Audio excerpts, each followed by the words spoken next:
স্বপ্ন পূরণের লক্ষ্যে আমরা এক ধাপ এগোলাম। লক্ষাধিক সাবস্ক্রাইবারকে আমাদের শুভেচ্ছা। নমস্কার, সাবনাভিক নিউজ নেটওয়ার্কে আপনাদের স্বাগত।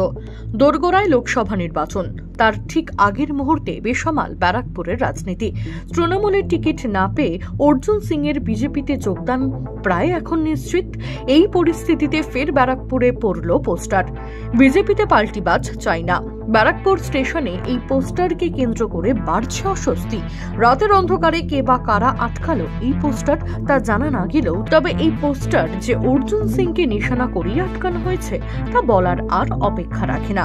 যদিও এই বিতর্কিত পোস্টার কাণ্ডের ঘটনায় সরাসরি পার্থ ভৌমিকের বিরুদ্ধে অভিযোগের আঙুল তুললেন অর্জুন সিং। তার দাবি, এই পোস্টার পার্থ ভৌমিকের অনুগামীরাই আটকেছেন। नहीं, सब पार्थो भूमि किया है, उससे कोई फर्क नहीं पड़ता। बीजेपी एक बड़ी दल है, बड़ी पार्टी है और उसके कार्यकर्ता अनुशासित कार्यकर्ता हैं। ये बीजेपी का काम ही नहीं है।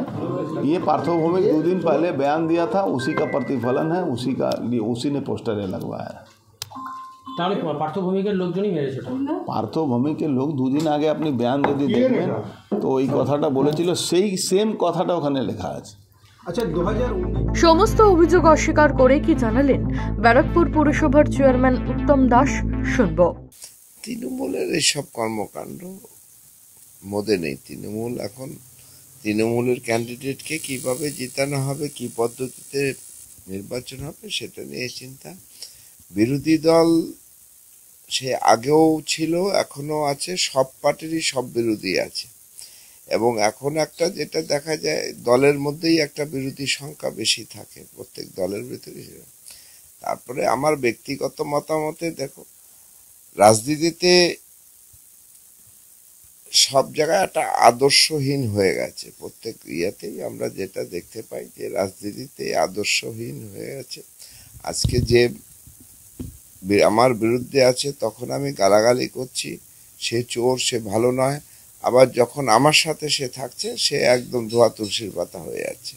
যে কারণে বর্তমান রাজনীতি যেটা হচ্ছে সেটা মানুষের মিনিমাম আদর্শ নীতি সেটা উঠে গেছে। এটা ব্যক্তিগত কারো ব্যাপার না, একটা রাষ্ট্র সর্ব রাজনীতিতেই সেই একই অবস্থায় এসে।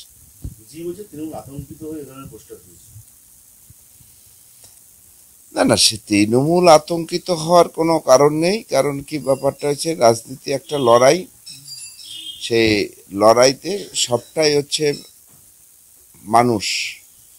মানুষ যাকে পছন্দ করবে তাকেই দেবে। এটা একটা সেই পঞ্চায়েত ভোট আর পৌরসভার ভোট নয় যে ঠিক আছে আমার পছন্দ এই সিটটা জোর করে রাখা, এইসব কোনো ব্যাপার না। এটা সম্পূর্ণভাবে আলাদা একটা নির্বাচন হয়। মানুষ যাকে চাইবেন সেই জিতবেন। সময় যত গড়াচ্ছে ততই উত্তপ্ত হচ্ছে ব্যারাকপুরের রাজনীতি। লোকসভা নির্বাচনে অতি স্পর্শকাতর হয়ে উঠবে না তো ব্যারাকপুর লোকসভা? উঠছে প্রশ্ন। রাজা দে, সুফল মজুমদার, সাবনাভিক নিউজ, ব্যারাকপুর। সমস্ত খবরের আপডেট পেতে লাইক করে সাবস্ক্রাইব করুন সাবনাভিক নিউজ। সেই সঙ্গে বেল বাটন প্রেস করতে ভুলবেন না। আপনাদের একটা সাবস্ক্রিপশন আমাদের জন্য অত্যন্ত মূল্যবান। জয় হিন্দ।